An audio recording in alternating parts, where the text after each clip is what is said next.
కాశ్మీర్లో పహల్గాం ఉగ్రదాడి తర్వాత భారతదేశం అనేక చర్యలు తీసుకుంటోంది. అయితే ఇప్పుడు చాలా మంది మధ్యలో అసలు పాక్ ఆక్యుపైడ్ కాశ్మీర్, పాక్ చేతిలో ఉన్న కాశ్మీర్ ప్రాంతం, ఈ ప్రాంతాన్ని భారతదేశం తిరిగి క్లెయిమ్ చేసే అవకాశం ఉందా? అసలు భారతదేశం ఎలాంటి నిర్ణయం తీసుకోబోతోంది? దీని మీదే అందరూ ఊహాగానాలు చేస్తున్నారు. మనందరూ తెలుసు, ఇండియా మ్యాప్ చూస్తే జమ్మూ కాశ్మీర్ అనేది ఇండియాకి ఒక క్రౌన్ లాగా, ఒక కిరీట లాగా కనిపిస్తూ ఉంటుంది. కానీ రియాలిటీ చెక్ చేస్తే మాత్రం దానిలో చాలా, ఒక పక్క పిఓకే ఉంది, ఇంకో పక్క చైనా ఆక్యుపై చేసిన ఆక్సాయ్ చిన్ ప్రాంతం ఉంది, ఇదంతా ఉందన్నమాట. ఈ పాక్ ఆక్యుపైడ్ కాశ్మీర్ ఇప్పుడు చూస్తే కనుక గత 78 సంవత్సరాల నుంచి కూడా 2-3 తరాలుగా జనాలు అక్కడ ఉంటున్నారు. కొత్త తరంలో ఇప్పుడు అక్కడ చాలా డెమోగ్రఫిక్ చేంజ్ కూడా వచ్చింది. అంటే ప్రాక్టికల్ గా చాలా మంది పాకిస్తానీలు, చాలా చోట్ల నుంచి, పాకిస్తాన్ నుంచి వచ్చిన వాళ్ళు అక్కడ ఉన్నారనమాట. వాళ్ళ మనోగతాలు కూడా ఇక్కడ చాలా అవసరం అవుతాయి. ముఖ్యంగా ఇంత డెమోగ్రఫిక్ చేంజ్ వచ్చిన తర్వాత కేవలం మిలిటరీ వెళ్ళి మొత్తం ఆక్యుపై చేస్తే వాళ్ళు ఒప్పుకోరు, ఇంటర్నేషనల్ కమ్యూనిటీ కూడా ఒప్పుకునే అవకాశం లేదు. కాబట్టి ఇండియా దీన్ని చాలా టాక్టికల్ గా చేయాలి. Unconventional warfare strategy India వాడాలన్నమాట.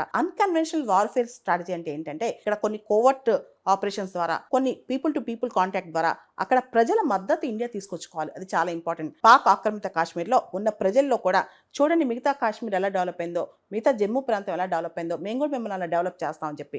ఎందుకంటే ప్రత్యేకంగా ఈ పాక్ ఆక్రమిత కాశ్మీర్ అనేది ఇది కొంత ఎత్తైన ప్రాంతంలో ఉంటుంది, హై ఆల్టిట్యూడ్ లో ఉంటుంది. కాబట్టి ఇక్కడ అభివృద్ధి అంత ఫాస్ట్ గా జరుగుద్ది అంటాం అంత కరెక్ట్ కాదు, అంత ఈజీ కూడా కాదనమాట.